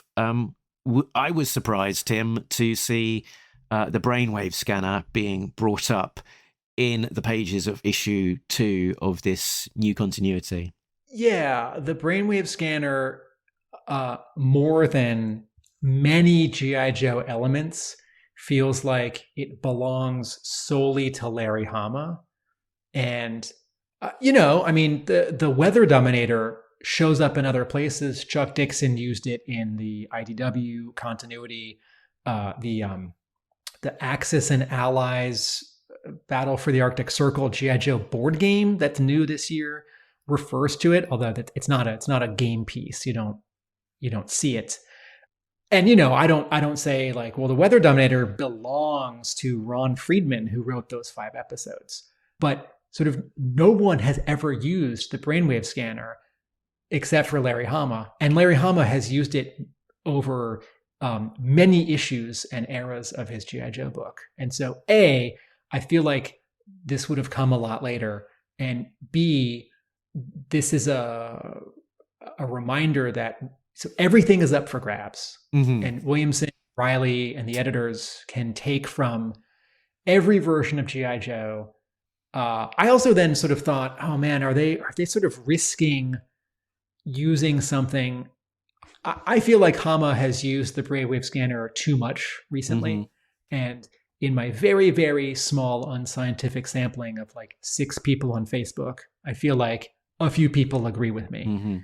And now a lot of people are reading the Energon Universe G.I. Joe who didn't read the last 150 issues of G.I. Joe that Hama wrote. And so they might not feel like, oh, this again. But I was surprised. And then I thought, oh, is this a new civilian name for Dr. Venom?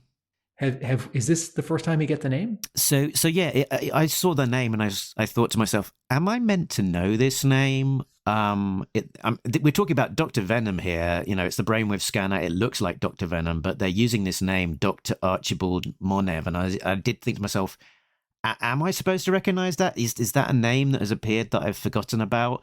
And I did research it. It doesn't look like it has been used in comic books before. I think this is the first comic book appearance, but it's not the first appearance of that name. We've seen it in 2 places before. So Dr. Archibald Venom Monev was released carded in a box set with Adventure Team Commander and Man-Eating Plant as a toy in 2010 as an exclusive in the G.I. Joe Collectors Club. And the name also was used when the character appeared in G.I. Joe Renegades, the cartoon. So not the first use of the name, the first use of the name in the comics. And again, talking to this new universe of drawing from G.I. Joe everywhere, essentially, and picking up that name to use in a similar way to the Baroness Anastasia Sisanova picking up that name to use, despite it not necessarily being the one that we're quite as familiar with in the ARA continuity. And this is a different look for the brainwave scanner, right? Yeah, I think this is Tom Reilly, you know, doing his redesign piece of introducing something new to this universe and wanting to put his own spin on it. On the previous page, before we see Reilly draw it, we see Megatron, but he is knocked out in red. I guess maybe that's not technically a knockout. There's a color hold where all the black lines, the black ink, have been printed as dark red, and then all the fill is a light red. And Cobra Commander is, Destro is saying, I need to know everything. You can't introduce self-destruct mechanisms into my weapons and not tell me. You have to tell me everything. And Cobra Commander says, I won't tell you everything. I have some secrets. And he says, this is something, and this is from something from before our time together. And he's sort of looking down and he's thinking of Megatron. Reilly draws Megatron behind him the way that we saw him in the Cobra Commander miniseries, right? Sort of missing part of his face and sort of leaning over, and we can't quite tell that he's missing an arm or two, but he seems to be. And Cobra Commander clenches his fist and looks at it, and you see his clenched fist both in front of him and reflected in his mask, and he says, I need it. We need it. We want it. Precious, my precious energons. Cobra Commander. Very good. And jumping ahead so I can jump back, when Mercer and that Viper and that Valkyrie wheel the shard on a cart out of the Aspid, you see that Viper. And then when Destro says, indeed, while our enemies' backs are to the wall, it is important that we act fast to retrieve the next piece of your design, the brainwave scanner. Destro's walking away, and Cobra Commander's looking at his treasure, this Cybertronian artifact, on the cart. And Reilly includes Mercer in the panel with his arms folded. He's made his delivery and is waiting there. And in the distance is the Aspid, and behind everyone is sort of a black shape, which feels like a wall or a hangar. And there's a Viper. And totally innocuous, right? It's like we're at headquarters. There might be some Vipers milling around, or, oh yeah, that's that other Viper that got away. And then in the panel under the brainwave scanner, we see a Viper walking away, but looking at Destro, as Destro suggests how they proceed. And then in the next panel, Destro continues and says, and I know just the 2 teams that we should send. And there's this Viper who's walking away from them in the foreground, but kind of looking back at them. And then we follow him for another 2 panels as he's sort of creeping around this hallway with a big over-dramatic shadow cast behind him on a hallway that definitely feels like, something is up, right? There's not literally like a spotlight on him. He's not caught. There's just this sort of, Reilly is sort of editorializing sort of how important he is with the light treatment. And then there's this close-up of a helmet, right? This Viper's just taken his helmet off and is sort of putting the helmet down. And the word balloon says, gasp, damn thing is too tight. And you turn the page, and the final page of the book, Mark, is... It's Clutch taking off his helmet. He's alive. He hasn't been killed in that explosion. And he is undercover as a Viper. Oh man, Clutch buddy, oh bell. What did you get yourself into now? And so Zoinks! This refers back to 2 moments in the story. The one when there's all this sort of turmoil during and after the big explosion at the top of this lab building, and Mercer and a Viper and a Valkyrie get away. And then also Hawk's debrief where he says, Clutch is missing, presumed dead. We'll know more once we clear the rubble. And instead of seeing a photo of rock and roll, instead of seeing Stalker in a stretcher, instead of seeing CoverGirl in a stretcher, we see a close-up of Clutch's costume, sort of the padding and chest gear and a glove. And it looks like it could have been Clutch's costume on a perhaps crumpled and dead body. And it didn't occur to me the first time I read this, when I saw this panel, that might be discarded clothing with no one in it. Mm-hmm. I assumed we were sort of seeing it under some rubble without the rubble in the way.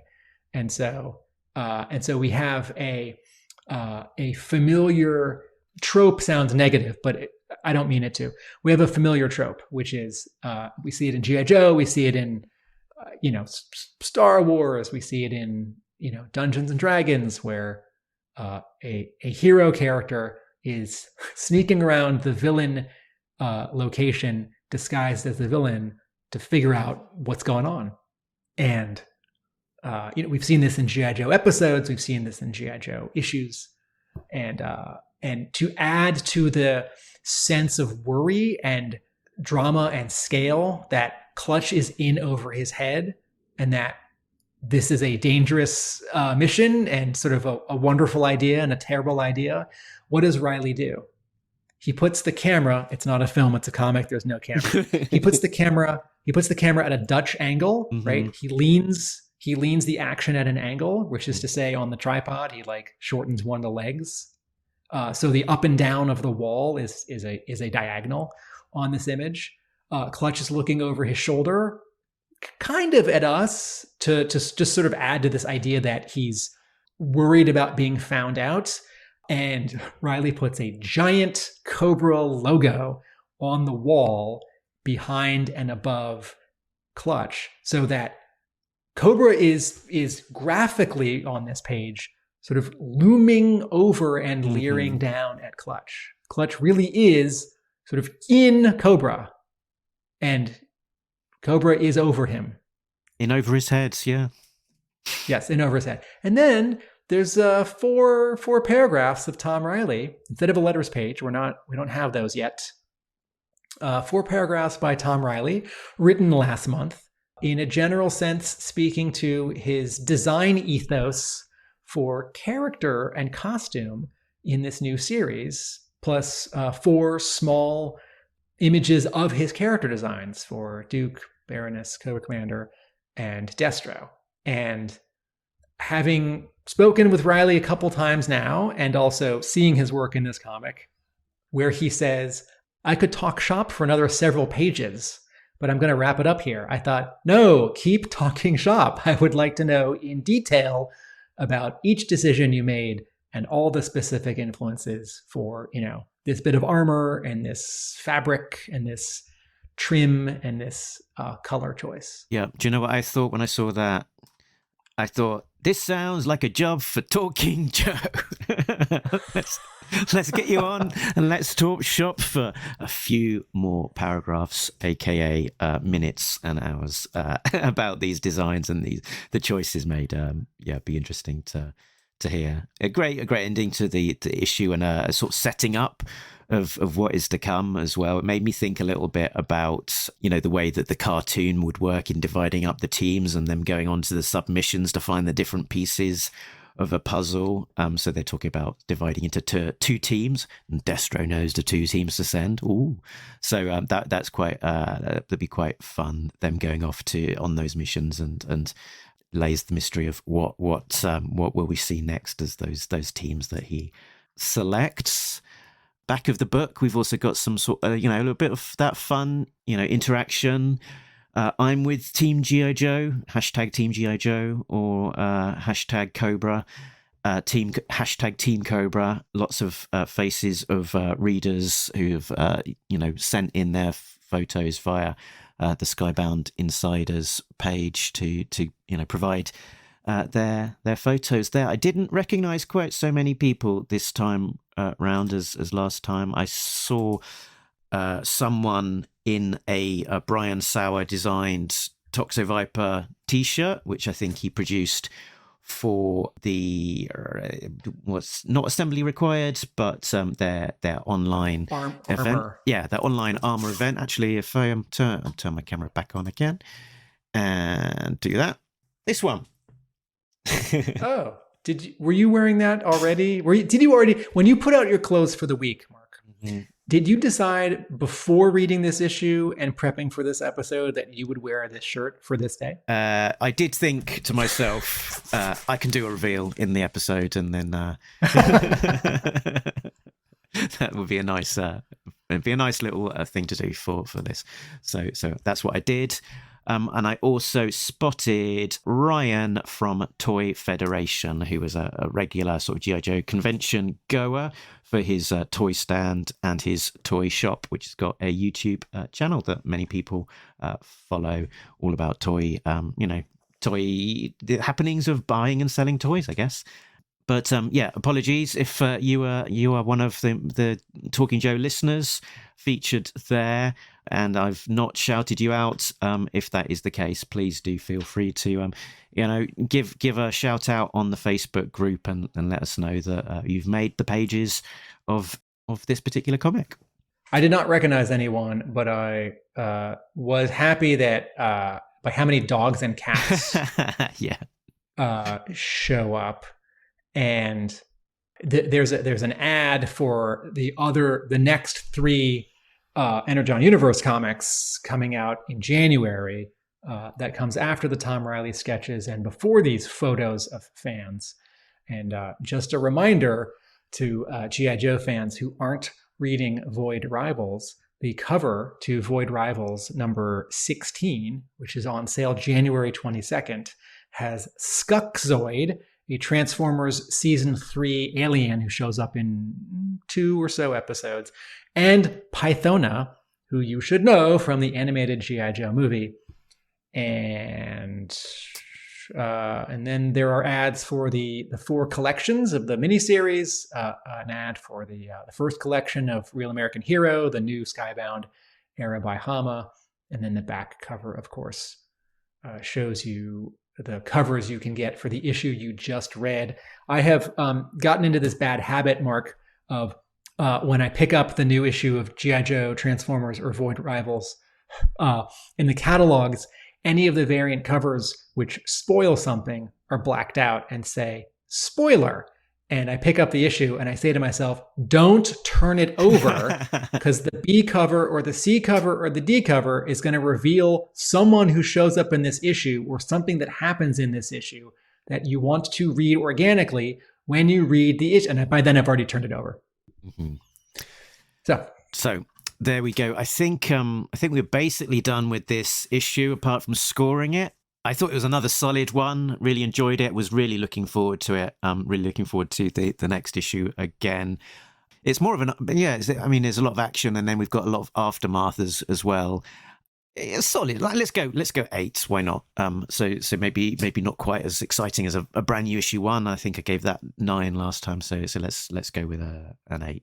Yeah, I can't wait till January the 15th when the next issue comes out, and then of course we will be covering it. Tim. I don't know if I would give this a 7 or an 8. Everything in it is working, action, story, character, art, color, lettering, design. That said, it's always a little hard to go from an oversized issue 1, which is, the exciting rollout and has extra pages, to a plain old issue 2. And, this is when we interviewed Joshua Williamson, I asked him sort of what's a good issue 1, or what do you need in a good issue 1? Which is a question I would like to ask of more comics writers. And a follow-up question might be, what do you want out of issue 2? I feel like that's less of an interesting discussion, but I will run with this for a moment. You want to continue the things you have set up in issue 1. Anything you didn't have room for in issue 1, you can now start here. But you also need to, just as the cover should look different, so they don't you don't mistake the two for each other next to each other on the stand.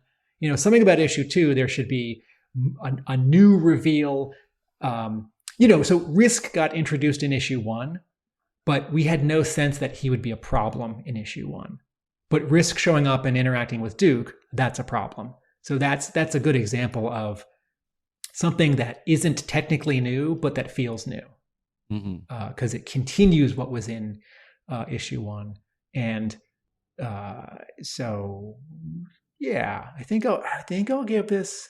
I'm gonna 7, 8. I don't know, but it was a good comic. Excellent stuff.